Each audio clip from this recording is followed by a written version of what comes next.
Are you a distracted reader? Do you have lower vision?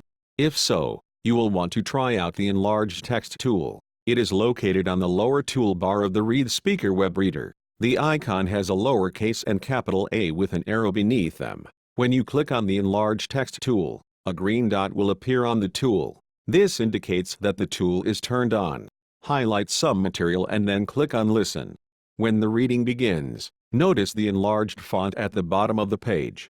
Notice how your eye is pulled to the enlarged text and not to the area highlighted in the document. This helps you to stay on track. Let's listen. Each person has different learning preferences. You can pause, play, or stop the reading. You can increase or decrease the font. To increase the font, click on the font increase, A+, or to decrease, A-. The tool remains on until you go back and click on the tool on the lower toolbar.